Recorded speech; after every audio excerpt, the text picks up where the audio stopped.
Hello and welcome to another episode of the Pig City Podcast. I'm one of your hosts, Zackery, Ivey, and beside of me is one of my best buds. You see, he just celebrated his son's first birthday with the banner behind him. Shouts out to the plain man himself. Introduce yourself, brother. What up? I'm your other co-host, Alexander Walker, and yeah, his first birthday was yesterday, so that was fun. Got to celebrate with the intermediate family, and looking forward to watching him grow up, and then when he's actually, not like can throw ball with me like fully and stuff, and just play catch and everything like that. Get him into sports. I like that. I mean, yeah, dude, he'll be playing fantasy before he can play real football. That's kind of hype. Probably. As we get into this, just as a quick recap, if you have not seen, we have already finished the South divisions a couple weeks ago. Last week was West week. I was telling you it was the best week. Definitely the most shocking predictions in that one. If you've not watched the NFC West, I don't know what happened to me, but go back and watch that and catch up before the season starts. But this week is the North week. And if you believe in navigation or you believe in just directional, North's up. So it's up, right? We're going positive. We're looking at things good. But Alexander, I'll be honest with you. When I looked at both these North divisions, I saw a lot of question marks. So if I sound a little negative today, just know it's because it's a little closer to the season where maybe I was more positive to begin with. But before we get any further, Alexander, how you feeling, man? Well, you really want to know how I'm feeling? Not really, but I have to ask it, because potential sponsors in the future, and we want to make it seem like we care about your well-being, but I don't actually care how you're feeling. I really want to change my AFC West division prediction. That's how I'm feeling. Well, thank you for that little plug. 2 weeks from when this drops, we will have the playoff predictions. We will go through our teams we picked the overs for. We will match them up in the playoffs. Obviously, every team that made the over isn't going to make the playoffs. We will go through that, and that will lead us into the opener on Thursday night. So we have continuous content coming, and Alexander, you just are having plugs without even realizing it. So you'll get a chance to restate that then as a little closer to the season. But I'm ready to jump in, ready to talk some ball, ready to go through these teams. What many people would say is the most talented division in football when it comes to quarterback play. And to those people, I think they are wrong. But you do have two of the top quarterbacks in the league that we'll get into. As a matter of fact, Alexander, why don't you go through the teams for us in order of how they finished last season? Yes, down at the bottom was the Cleveland Browns. Finished impressive 3-14. Then we had the Cincinnati Bengals, who finished 9-8, but did not make the playoffs. Should have won week 1. Then you have the Pittsburgh Steelers, who finished at 10-7. And, of course, the Baltimore Ravens finished at 12-5. Is this just the Ravens division now? It's beginning to look that way. And I think this division is really about belief in, can quarterback overcome with the Bengals? Can quarterback sustain with the Ravens? Can quarterback rejuvenate with Rodgers and the Steelers? And the team we're going to start with, the Cleveland Browns, the question they're trying to answer, what is a quarterback? And who is going to play that position for us? And, the famous Rex Ryan quote is, if you have 2 quarterbacks, you have none. Well, the Browns said, what if you have 5 quarterbacks and then end up with none? How many do you have? And that's a riddle that I don't even think my worst enemy should have to solve. Who do you think their week 1 starter is? We'll get right into that one second. I just want to set the stage for everyone. So as we're going into this, the thing is the Browns are kind of the outlier. So we're going to not spend as much time on them, but we will give some fantasy analysis on that. Again, this is a blend of NFL and fantasy. But this Browns team is quite despicable to look at, to be honest with you. We'll go over some of the highlights, but I'll let you start with the question. And what did you ask me? I wasn't really paying attention. Who do you think the starter for the Browns will be week 1? I'm still going to just stick with Joe Flacco unless something is significantly wrong. Obviously, the more familiar he is with the receivers, the better, but I think they put it out. I think I would have wanted to be Kenny Pickett, but he, shouts out Super Bowl champion, took the final kneel of last season. Got a ring, but I don't know his health, where it's at and what's going on. I definitely don't think it's one of the rookies. I mean, who knows? It might be one of the random people they're going to end up bringing in. Who knows? They're probably going to end up with 7 more quarterbacks coming. But I'm going to go Joe Flacco. And that is a positive for one fantasy player we'll get to in a second. But is there anything for this team that kind of stands out to you from real or fantasy? I guess here's the question. We want to give every team their due diligence and, their shine on this program, but why should we talk about the Cleveland Browns at all? David Njoku. I mean, with Joe Flacco, Njoku is an absolute steal. Rookies love tight ends. So, I mean, to me, looks like it's like anything's possible for him. Outside of that, it's nothing but wild cards. Yeah, I mean, I personally like Judy. I think he's like a productive player, especially in fantasy, but you just don't want to be a part of this team. And I'm kind of staying away. We do have news that Judkins possibly is going to play and things were dropped. They go inside Isaiah Bond. They're just like, hey, if we get players, maybe something good will happen. I think it's very safe to say there's a very small percent chance I have any Browns on my team in any league. Well, yeah, like quarterback, there's so many. Who even knows like how long of a leash the quarterback will have? Like, and then I don't know. Hopefully, as the preseason goes on, that becomes more clear. But I don't even think they know at this point what they're going to do. Yeah, I mean, you could argue we've already spent too much time on the Browns. They do sign Myles Garrett. He said he really cared about winning, and they said, what about more money? He said, never mind, don't really care about winning anymore. And so they do have him, and he's a beast, and I guess he's good for a win or two. Like, he's that dominant, he could swing a game that they're in. But their win total, Alexander, as I'm looking at it, is 5.5. So I'm fine jumping down to here if you are, unless you want to talk about Judkins or if you really believe in him or not. I'm personally staying away. He's talented, but whatever. 5.5 win totals are for the worst of the worst teams, and this is clearly one of the worst teams in the league and in a very competitive division. So this is a bad situation. I mean, without knowing their schedule, I'm still like, I feel like it's a confident under. Like, Yeah, not even thinking about it. Yeah, because there's not a lot of last place teams that are worse than them, and 6 of their games are against who we're about to discuss. I'm going under as well. Some people like to take the over on the lowest win totals. I think it's clear that they don't believe in themselves, and I don't know what they're doing. Look, I feel very confident about this under. You can put that on the board. All right, enough taking the Browns to the Super Bowl talk is what it feels like we're doing here. Moving on to the next team, and I'm going to throw it over to you because this is a team, full transparency, you believed in and believe in far more than I do. Well, yeah, I thought that Super Bowl was theirs, bro. Thought it was theirs. Felt like their year. And then it just went downhill from there. Yeah, the Cincinnati Bengals is where we're going. And, I mean, what is there not to talk about on the offensive side? Like, there's so many fantasy players that you just would love to have on this team. I mean, you got Joe Burrow, who's going close to probably about QB5. And, yes, he doesn't run like the others. But this dude passes probably more than any other quarterback at times. And we'll get into this with the full team evaluation, or I guess I am now. Their defense didn't improve, and the best pick they made just hit Joe Burrow at practice the other day. So their defense is really bad, and from a fantasy perspective, that is great for Burrow and Jamar Chase, who, if you don't have a top pick in your draft, you're not getting Jamar Chase. But you got T. Higgins. I love Chase Brown.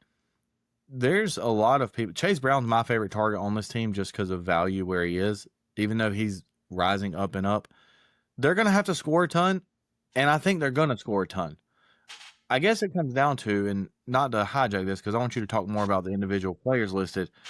The question for me comes down to, is their defense going to be improved enough that A, they're going to be able to make the playoffs, and then B, does that mean they're going to make a run or not, or they can't beat good teams because of bad defense? So I'll throw it to you because this is kind of your team. I've been kind of anti-Bengals. I was right last year. They weren't going to make the playoffs, but it's not about last year, so throwing it to you. Well, let's see. We could start with Chase. I mean, what do you want me to say? He's the best receiver in the game right now. He literally has his best friend, his neighbor, throwing the ball to him. Like, it's just insane that they were able to reunite at a pro level. Like, now you have Fields and Wilson, but as much as I believe in Fields, they'll never become this. Come on, man. But then you have T. Higgins, who he's back, he's signed, and we know what he can be, a wide receiver one almost of any, probably almost what? Probably 25. No, that's probably too high. No, I will say at least 20 teams he'd be the wide receiver one. I'd almost maybe lean 25. Just off the top of my head, just trying to think. And that's just insane. He's their wide receiver two. Like, I don't think he gets the love that he fully deserves at times with how good he is. And then you add in Chase Brown, who last year popped on the scene, showed everybody what's up. He came in, they got rid of Joe Mixon. Everybody's like, whoa, what are they doing? He answered that bell last year.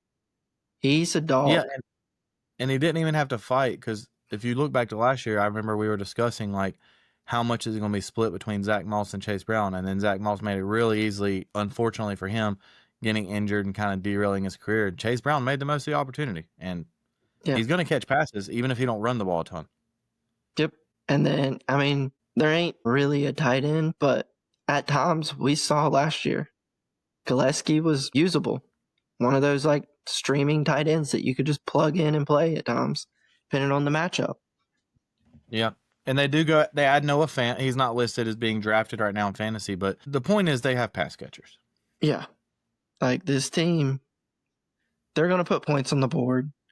And then when you're just talking about the team in general, they showed last year with the bad defense, they still won over 500 and it didn't make the playoffs. But luckily for them, they finished third. So that means they're going to have a more favorable schedule than the Steelers and Ravens will when it comes to matching up with other divisions. So that could work in their favor because, as you pointed out, sometimes when you play the good teams, you got to have a defense. But if they're not playing the top two teams in the divisions, I could see them. I think they're going to be better than last year as far as wins. I think everyone defensive wise, I don't think it's going to be better, but they could surprise me. I don't know.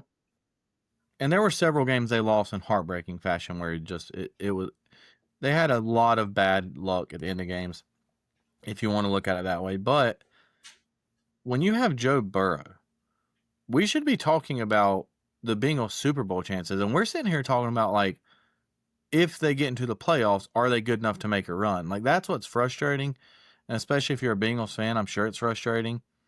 Now, given they are spending a ton of money on offense, so like it's a team building strategy. Like you got to get young players to produce on defense, and you have the sack leader in the NFL. Who I mean, I don't know if Trey Henderson's going to be back. It doesn't seem likely, but he's also not really made progress going somewhere else. So I don't know, man. This team's very frustrating for me, and that's why I kind of am out on them. But like when you watch Joe Burrow play, he's the only one from a fantasy perspective of Chase, Higgins, and Chase Brown that I don't feel as comfortable taking, just because you have to take him so high as a quarterback. And just my personal philosophy is to wait a little later on quarterbacks in fantasy. But those three guys, like I feel super confident in putting T. Higgins, Jamar Chase, or Chase Brown in my lineup. So when you have three guys that I am saying are literally going to produce almost weekly, it's crazy to think this is a team that I don't have confidence in to beat a very stacked AFC. That I just don't see them winning 3 games in a row against tough opponents in the playoffs. Now, whether or not they make the playoffs, we'll get to again. Make sure y'all are listening 2 weeks from now.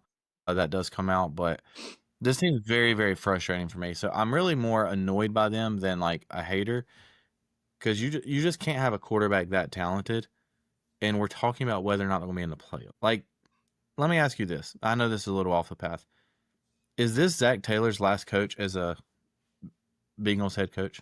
Last season as a head coach? Sorry. Maybe, but is it on him? He's a coach. He's there to get the best out of the players that he's being given by upper management. Upper management's the ones not addressing the defense. That's not him. But they're paying the offense. Like that's where it becomes like a. I just think if it feels like they're kind of stuck in neutral, like something has to change. They're not going to hire somebody that's going to come in and tell Burrow to play differently. It's like you don't have to worry about that. Like they can continue with a very similar system they already have in place on offense. I feel like that's the only option they have. If they're the problem is though they don't do that. I don't know if he has 1 or 2 years left on his deal. Just historically, they don't get rid of coaches. I mean, think back to like Marvin Lewis days. They were in the playoffs every year and never winning. Like and obviously Joe Burrow, way better quarterback than Andy Dalton, but those teams were more constructed, but they're just going to keep the head guy in place if he's not causing problems. But I'm going to go with, yes, Zach Taylor will not be the head coach of the Bengals next year because I don't think they're going to win a playoff game this year. And I would say he will be, and I do think they win one playoff game. You know what this team literally reminds me so much of? The way it's like structured, and they're just backing a great quarterback and just kind of saying defense is what it is. Who is that? The Colts with Peyton Manning. If he ever had a defense in those early years, they probably would have won so many Super Bowls. But instead, they didn't. And then he kept getting knocked out. When they add Reggie Wayne, which they also have, Dallas Clark playing tight end too. But that's the thing, when you have even good running backs throughout, like when you have offensive playmakers you pay, it's hard to, like, you got to hit on players. And I don't know. But to your point about whether or not it is Zach Taylor's fault, well, what's the management going to do? The owner's going to fire the general manager instead of trying a new head coach? Like, it seems like they have a pretty good relationship. So somebody's got to take the blame. If Joe Burrow doesn't make a playoff run again, I mean, like you said earlier, when they could have won the Super Bowl, made a run, beat Mahomes in Kansas City, something that very few do. It felt like every year they're going to have a chance. And now it's like, dude, like, how open is this window? Like, when you have Burrow, things can happen, but I don't know. I'm not even saying it's Zach Taylor's fault, but I think somebody has to take the fall. And sorry to talk so much about Zach Taylor and whether or not he'll be the coach of the Bengals to all the listeners, but I can't deal with this team. They're so annoying. And, like, we'll go through it, but I just don't see it being a whole lot different than last year. I don't know what's going to change that much. But the last thing I'll say, the only skepticism I have, Joe Burrow may never have another year as good as he was last year. If you really go back and look at completions, completion percentage, amount of yards, amount of touchdowns, all collectively together, I mean, he's having to go back on the field instantly after his team gave up points, and he's just responding almost every time. I don't know, like, that's peak Joe Burrow. I'm not saying he's going to fall off, but you got to capitalize on those years. Like, that is kind of the scary part. Another scary part is he did it without T. Higgins most of the year. He was injured at times. Well, when we were talking about T. Higgins getting paid, I will say some of the love he doesn't get is because, like, he's not playing more than 14 games. Yeah. But, like, he doesn't necessarily have to with Chase. But, yeah. All right. I'm okay on the Bengals if we want to get to the bottom of what we got to discuss with them. Because this is where it gets scary. Their win total is 10.5. And you said they'd be better. But how much better? A game or at least 2 games? Because last year they did win 9 games. And again, if you really go back and look, they just had some brutal. Give me the over. I think they win 11. This has probably been of every team we've done so far, including the next division we're doing with the North coming out in a couple days. This is by far the team I've went back and forth the most on for all the reasons we've discussed. But I'm going to be honest with you. I'm going under. I just don't like. If I'm wrong about this, it's because their defense performed better than I think they're going to be. Like, I can think they're going to be as great as they possibly can, but AFC is loaded. Yes, they'll have a little easier schedule than the Steelers, and I think they're better. Spoiler for the next team. I think they're better than the Steelers in comparison to last year because they're about the same last year to me. But I just don't really think, if you don't change much, I don't see a whole lot of movement on their defense. They add the young pieces, but like, you lost a sack leader. Maybe he's back, and maybe that would change my opinion a little, but what's going to be different this year? I feel like I would feel really dumb just believing that they would, but I feel like I'm in the minority also. I know I'm going to get called a Burrow hater. I know all you Bengals fans are going to be coming for me, but at the end of the day, like, prove me wrong and go out there and win some football games, and maybe don't score on a 70-yard pass and have a sustainable drive if your defense is terrible, but that's just me. Sorry. Now, even though you're going the under, because technically the under could be 10-7. If they were to go 10-7, you think they make the playoffs? Well, we'll get to that when we go through all of our teams. But if I'm listing the top 7 teams in the AFC, I don't think the Bengals are one of them. Now, when we get into schedule and fully go through it, they may be able to make it. It's not always just the best 7, but I think the AFC is very talented. I mean, heck, you already seen from the last episode, I already got 3 teams from another division doing better than them. So, all right, now the bad man himself, the leader of the new look Pittsburgh Steelers, led by Aaron Rodgers, who right now is getting clips posted about him that's making him seem like he belongs in a senior citizen home. But what they're not showing you is he still can throw the ball. And we saw the end of last year how quickly he wants to get rid of it because he's not trying to get hit. He's not trying to run very much. How much of a difference does he make? Mike Tomlin gets all the praise for never being under 500. And their over-under is 9.5. We'll get that at the end. Their receiving core is led by DK Metcalf. And after that, it's Calvin Austin, Roman Wilson, and maybe somebody else takes a step. Running backs, Caleb Johnson and Jalen Warren. Nice little duo there. They also added Kenneth Gainwell, who's currently not being fully factored into the running back plans as far as fantasy goes. They added a dynamic threat with the ball in his hand, especially Yak King yards after the catch, Jonnu Smith at the end of last season with the Dolphins. Pat Freiermuth, big blocking tight end. You also got Washington, the other tight end's going to block. They might be 12 personnel 50% of the time, if not more. Heck, they might put all 3 out there. Who knows what's going to happen? Their defense is top 5 in almost every metric for the past couple years. When TJ Watt plays there as, stingy on defense as anybody, I do worry that they're a little old up front with, the likes of their interior kind of aging a little, even though you got some beef in the middle with Hayward. But that's a full rundown of the Steelers fantasy and just overlooking. I don't really know what this team is doing. They're obviously committed to this year because they also make the trade with the Dolphins to go get Jalen Ramsey. Sorry, couldn't think. Trade Minko away after performing bad. The Steelers front office is saying, "Hey, we got to go for it." But our question and what we're going to answer is, did they do enough for you to really believe in them, or is this the same old Steelers from the past 5-6 years where they're going to flirt from 9 to 11 wins and not have a chance in the playoffs? Because that's really what they've done. They literally have been doing the same thing every year with mediocre to bad quarterback play. Aaron Rodgers, I will say, I think is a much better quarterback than Russell Wilson at this point as far as just throwing the ball.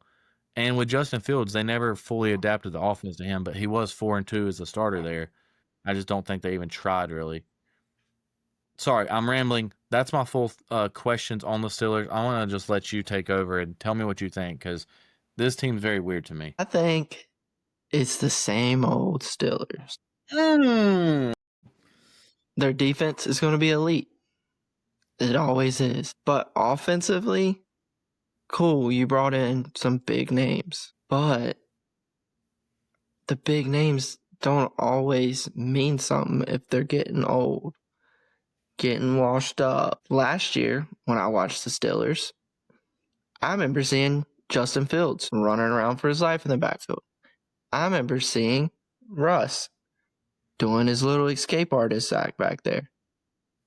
Aaron Rodgers is not going to be able to do all that. So what I'm saying is, I don't remember hearing anything about them just revamping this offensive line. And then you add in a rookie running back, which means he's probably going to struggle right away at pass blocking. Jalen Warren, if I remember right, I don't think he was amazing at pass blocking last year. And then running wise, yes, I do think Caleb Johnson can be amazing. I just don't believe in this team like that. I don't look at this team and go, yeah, they're going to be a threat. I don't think they have a chance to win this division. Okay. But like I said, it's the same old Steelers. They're going to flirt with 500, and they'll probably end up with 9 wins. So let me ask you this, and maybe I'm just really in my coach bag today. I don't know. Is Mike Tomlin the head coach of the Pittsburgh Steelers next season? What do you want from the guy? It's another thing that goes back to management. You keep trying to bring in these 1-year rentals at quarterback that are getting up there in age. Last year, you had Justin Fields, and it was okay, Russ is the 1-year rental. We're going to turn it over to Justin Fields. And then you just move on from Justin Fields. Never even fully gave him a chance when that was your young guy that you could possibly give a chance. Instead, you're going to Aaron Rodgers, who also, they basically just said, screw all offseason with any chance to do anything. We're not drafting one. We're literally going to sit here and wait it out because we believe Aaron Rodgers is going to come here. We're just going to put everything on hold. Aaron Rodgers doesn't come here, we're screwed. We're turning it up. I'm pretty sure Mason Rudolph's back. I could be wrong. And they do pick up in the late rounds. They do get Will Howard. So okay, yeah. I forgot about that. But that's definitely not like a playing this year thing. So it is Will Howard, right? Am I saying? I'm not thinking of a rank. I think it's Will Howard. Yeah. So I don't know, man. I guess the question is it the same old Steelers? Let me say this. Obviously, Big Ben win 2 Super Bowls.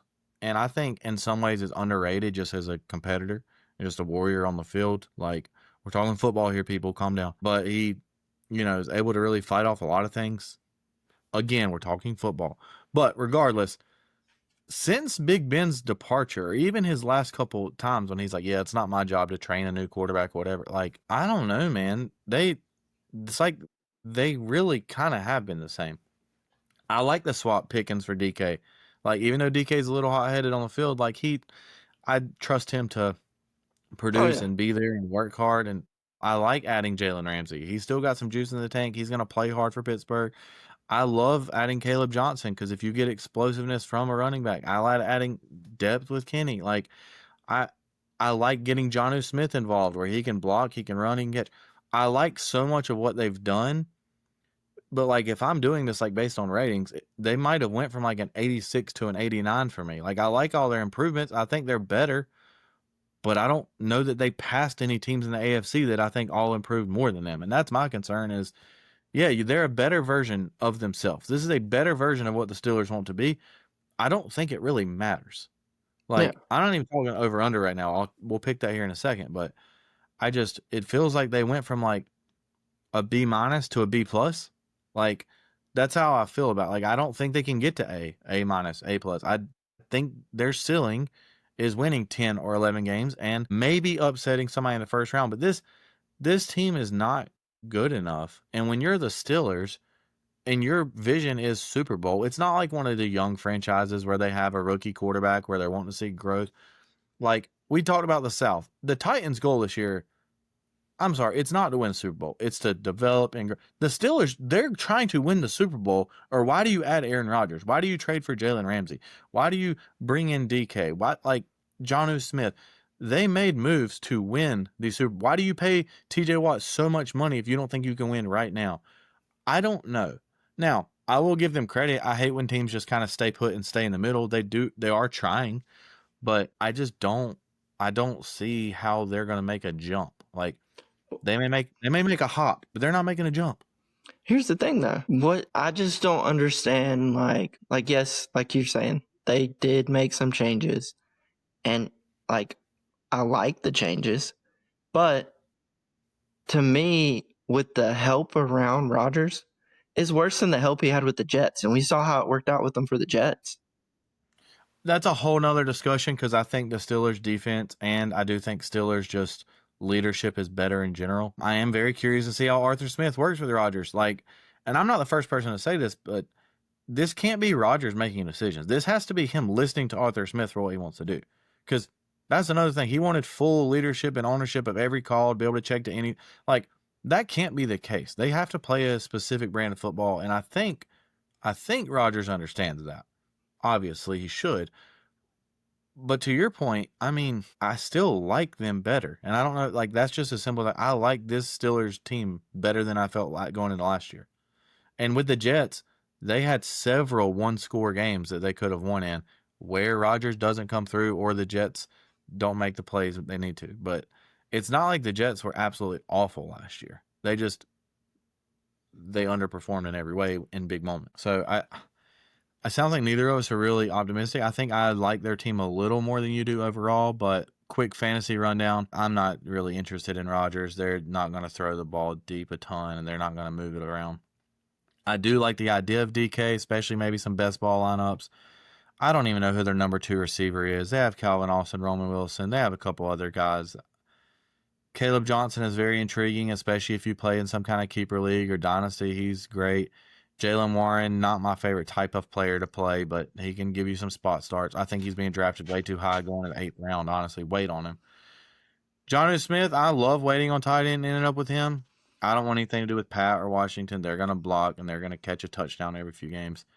And if you care about fantasy defensive ranks, like there's going to be a lot of weeks where you can play the Steelers defense. And as long as they're not playing the Bengals or the Ravens, even if they are playing the Ravens sometimes, but if they're not playing one of those elite teams, they're probably not going to do bad for you. So that's the fantasy version of the Steelers, but I'll let you say anything you want to talk about that. Then we got to make a decision on this team because, oh my gosh, I think they're more annoying to me than the Bengals. Yeah, I basically kind of covered everything I wanted to say about the Steelers. So we can hop on over for the over-under, which is 9.5. I mean, if they win 9 games, they're over 500, but let me just say this one last statement about the Steelers. The Pittsburgh Steelers franchise with 6 Super Bowls, their goal, the fact that like it's seen as a positive, like never finishes below 500, that's good, but like they kind of need to get that quarterback. Like unless they're willing to give up a lot, you're not going to get like unless you somehow land a free agent that's young somehow in their first contract and something weird happens. Most quarterbacks that end up on teams get drafted early that are going to be there long term, or you get lucky and draft them late. But I'm just saying, like, it wouldn't be worst case for the Steelers franchise if they have a really poor season and kind of end up with an early pick. But I don't think I think Mike Tomlin is too good of a coach to do that. Like his coaching alone, he has great game plans. They're not going to win less than 7 games. So like realistically, right now, the over under, we're picking basically like 3 games. Like, do we think they're going to win or lose close games at the end? So, you want to go first on this? 9.5. I'm taking the under 9 is what they end up with. But like at that point, you're a game away from them being under 500. I just like their defense so much, and I think defense in the NFL is valuable now more than I just don't believe in Aaron Rodgers. I believe in him more than I did Russell Wilson. I believe in this team more than I did last year, but I didn't believe in them last year. So how much more? All right, I got to make a decision. I mean, I'm going under. But I really was trying to decide if I want to say that they're going to be under 500 or not. And I'm going to do it. I'm going to say it. First time in Mike Tomlin's career, they're going under 500. Why not? Who cares? This team is old. They're depleted. And 3 years from now, we're going to see a much different Steelers team. I wonder if DK Metcalf is happy. Like, that's a weird. I wonder what he's thinking now. But all right, Alexander. So going into our last team here, we have went under on the Browns. You went over on the Bengals. I went under on the Bengals. And for the Steelers, we both went under as well, which kind of tells me, unless you think the Ravens are going to fall off a cliff and the Bengals are going to dominate this division, that finally we get to have some positive talks about a team.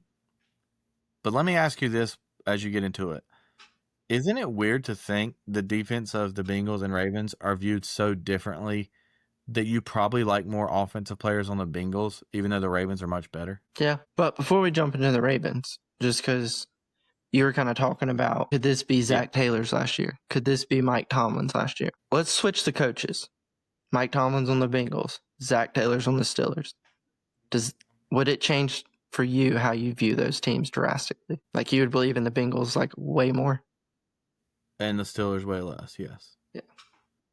And like this sounds disrespectful, but like I don't see a lot of times I evaluate coaches kind of based either it's schematic and the X's and O's and how they're running schemes like Kyle Shanahan, or like identity based, where like the Eagles are Nick Sirianni, the Steelers are Mike Tomlin every year, the Patriots will be Mike Vrabel. It used to be the Titans. Like when the teams have an identity with the coach, it's easier for me to see it.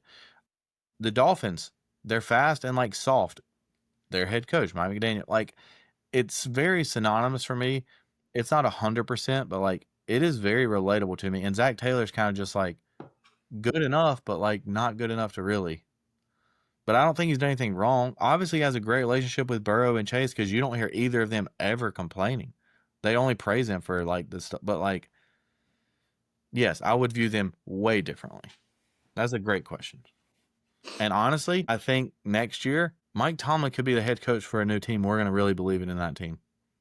Yeah, there's a good chance of that. But that's where I think it makes it tough on the Steelers, where it's like, if I'm the Steelers, I couldn't see myself move on from him. Because, like, well, I mean, to me, it goes back to management. But if I'm Mike Tomlin, I want out. Like, you've yet to give me anything to believe in on offense. You make But my the Rooney job family so tough. really believes in him. I mean, they've tried to add people. Like, they're not just. But they're like, yeah, they're trying. All right. It's like, what's an example? All right. It's like you're playing pickup basketball and you're guarding somebody, but you're one of those, you just would rather play offense. So you're just kind of half butt guard. I mean, yeah, And then the guy blows by you, and then your teammate's just like, hey, man, you tried. Good job. Good job. You tried. But they're just out there. They're just trying to get in the way a little bit. Like, that's the type of trying they're doing. Yeah, I'm not following with you on this one, I'll be honest. Yeah, I just... Because the difference is... They would have to redo the whole offense. But the for difference... this team to ever have a chance at Super Bowl. Their offensive line is going to hopefully be healthier. But this team has continuously got defensive playmakers and wanted to be hard-nosed. Like, it's not like where the Bengals just kind of... I guess they're technically trying, but they're just really bad at it. But now, if you took the Bengals offense and the Steelers defense, these two teams, you meshed them together, they're going to the Super Bowl. I don't know about that, but I'm just saying, like, that sounds all good and everything, but who's their head coach, you know? And also, are they the Cincinnati Steelers? Their OC's Zach Taylor. Like, I mean, this isn't like war times where the Eagles and Steelers make the Steagles. They could be the Stingles. Hey, you know what would be a fun idea we should do? And we would have to, like, put parameters where it's like you can't just pick, like, the best and the best. It'd have to be a draft somewhat. We should do, like, hey, who would win this matchup? This offense and this defense versus this offense and this defense. But somehow make it a little more fun. Anyways, maybe that's a little more off-season thing. But let's get into the last team here. Bengals fans, I know that you're going to hate me. I get it. But last year, who was right? All right, sorry. Joe Burrow is weird. Can I just say that? He is a weird dude. And a lot of people are loving him. This whole quarterback thing, like, I'm sorry, and I'm not going to be, like, too insensitive to this. My biggest takeaway from that show is, like, Kirk Cousins is literally just Kirk Cousins. I love the way they filmed it. I love Goff and his wife's relationship. I love the cadence pre-snap where they're showing the scenes. There were some great moments. But my biggest takeaway from watching the whole season is this is a weird freaking dude. Okay, I just had to get that off my chest. And maybe that's why I don't believe in the Bengals, because they got that guy leading them. But, dude, he's so good. All right, I'll shut up. It's on me. All right, we're finally going to get into it. The Baltimore Ravens. And, I mean, last year, they were great. This year, their defense only got a little bit better. They addressed even more stuff on the defensive side. And they were 12-5 last year. And, I mean, Lamar is going to continue to be Lamar. Granted, Lamar's still got the same wide receiver situation. He's got Flowers, got Bateman, and got an old receiver that used to be great in his prime. That is the Ravens receiving core. Young guys and one old vet. Yeah. I mean, think about... was it? Yeah. You had Steve Smith back in the day. Like, Torrey Smith. He was still balling, though. He was still balling. Yeah. Don't disrespect him. Yeah, he was still balling. Because the Panthers let him go. Because they mistimed when he was going to age out. This is so unrelated, but I saw a stat of Steve Smith when he won the Triple Crown for receiving with the Panthers. They were 28th in pass attempts. And he won the Triple Crown as a receiver. That's one of the craziest things I've ever seen. So respect to Steve Smith on the field. Bad decisions off the field with the Ravens, but let's save that for another day. And then running back room is the same. Derrick Henry, he's back. And what can you say about Derrick Henry? He's like the one like running back that everybody's like, oh, he had a lot of carries. He's going to have a fallback next year or a drop off. That's not Derrick Henry. He gets about the same amount of massive carries every year and just keeps on trucking. Then they still have Justice Hill coming out of the backfield. And this year, I think we're going to get to see, Keaton Mitchell? Yeah, I was about to say, he's electric. Mitchell. Like, we saw him his rookie year, and then last year he was hurt basically the whole year. And then when he finally came back, yeah, that's the only thing. He's very injury prone. He's so fast. He's so good. And then Mark Andrews, like, yes, if he would have called it, I get it. And then you got Isaiah Likely. And then their defense, it might be the best defense in the league. It's insane. I'm going to push back on that. Everything else you said, I agree. I think their defense. Now, the second half of the year, they started getting it together, and that is where, like, I think Harbaugh is a very good coach, and I trust their system.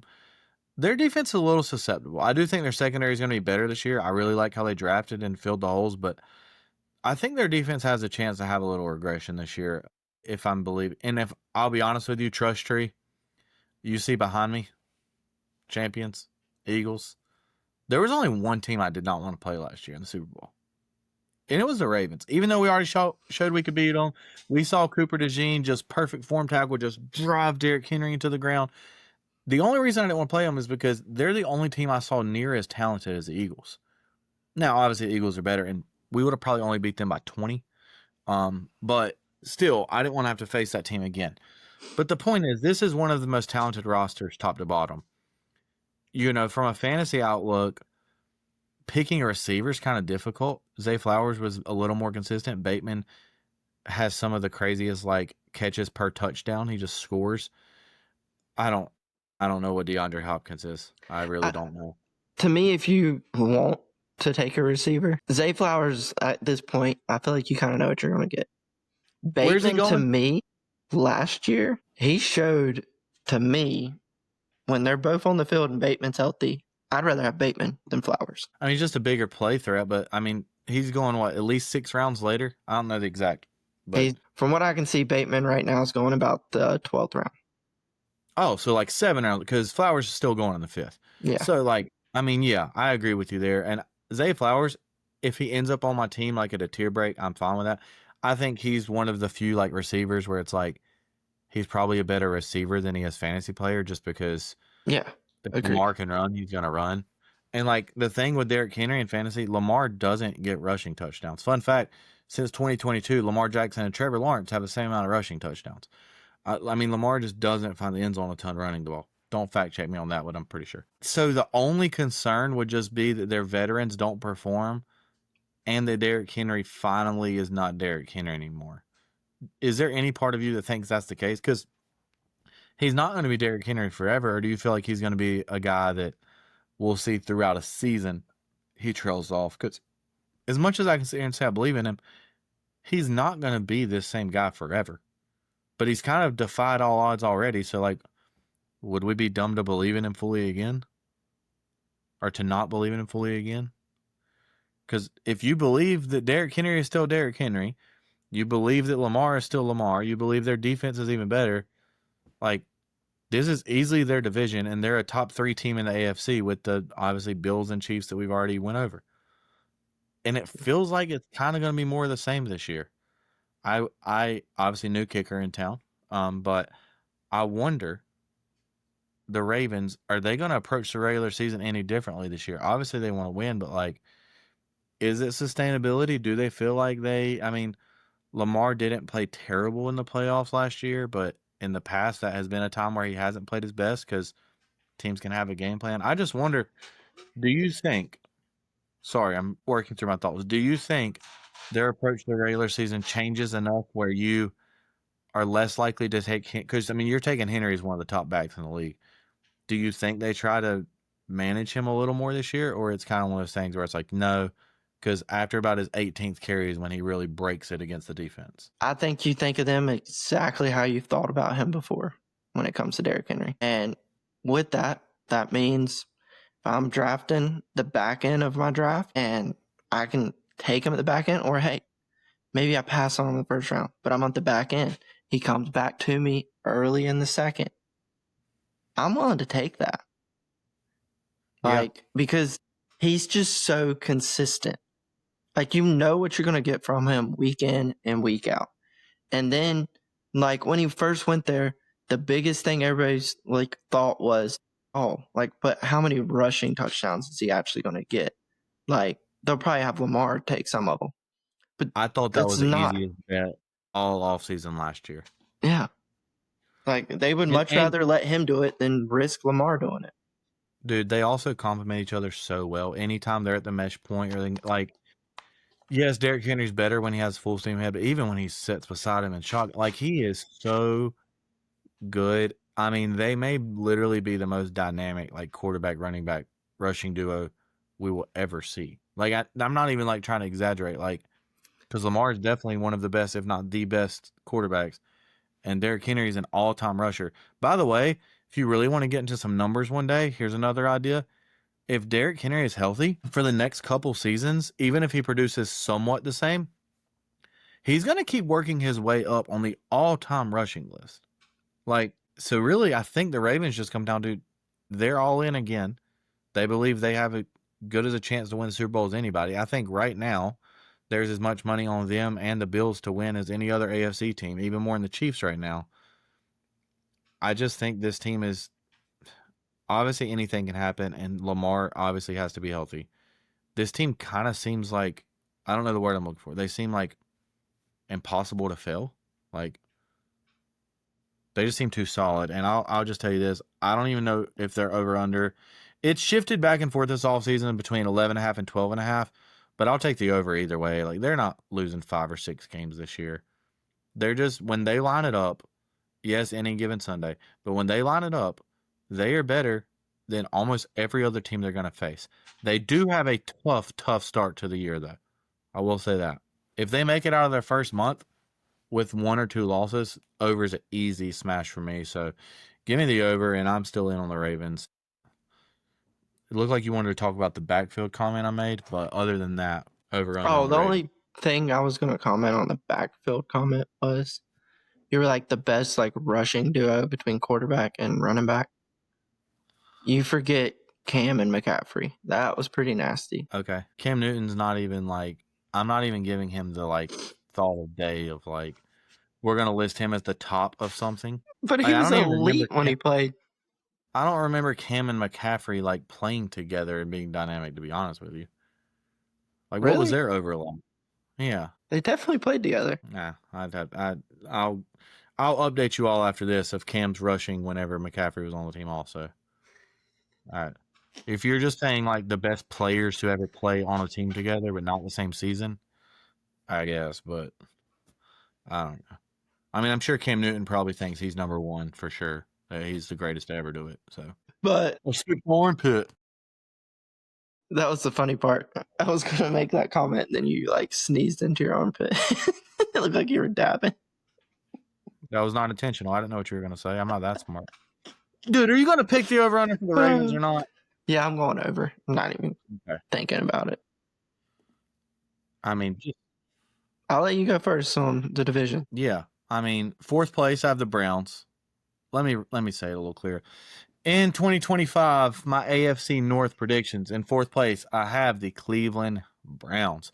In 3rd place, I have the Pittsburgh Steelers. In 2nd place, I have the Cincinnati Bengals. And in 1st place, I have the Baltimore Ravens. In 2025, in the AFC North, I have the Cleveland Browns in 4th place.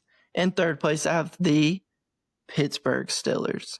And in 2nd place, I have the Cincinnati Bengals.